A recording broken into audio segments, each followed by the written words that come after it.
Steve, it's your turn to try and shout over me. Steve in Haymarket, Virginia. Oh, I won't do that. No, it's the Civil Rights Act was actually passed by the Republicans. Well, it was passed by Republicans in the Senate. Everett Dirksen, Lyndon Johnson. In fact, today President Obama mentioned this in his speech. How LBJ went to Everett Dirksen and said, "Everett, if you can get the Republicans on board for this, 200 years from now, there's only going to be two names that people remember: Abraham Lincoln and Everett Dirksen." And Everett Dirksen, got on board with it. But that was proposed by Lyndon Johnson. It was proposed by Robert Kennedy and by John Kennedy. And in fact, Johnson's famous speech, he said, and I quote, it may take me a minute to find it here, but I can't find the exact quote. But anyway, he said basically there would be no more fitting tribute to John and Robert Kennedy than the passage of this law that they worked so hard for. This was not a Republican proposal. Well, yeah, but the Republicans passed it. It was being filibustered by Al Gore and Everett Dirksen, or not Everett Dirksen, but Fulbright. So, I mean, but in other words, they were responsible. Now, of course, the Democrats were the ones who established the concept of segregation.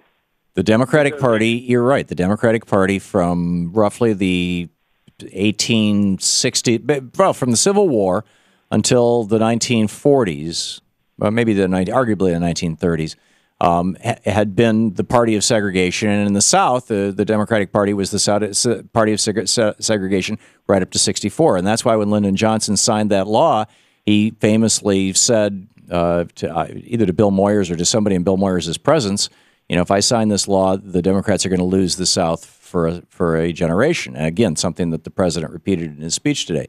But this was a Democratic initiative. Steve, can you come up with a Republican initiative that helped the average person rather than the billionaires? Anything in the last 100 years?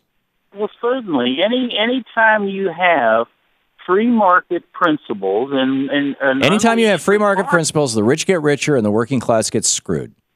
The rich get created, and then the working class gets screwed.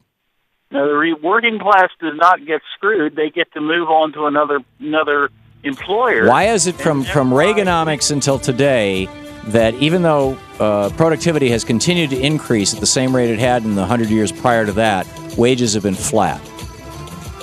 Wages will increase if we get the government out of the business. And look at what's going on right now.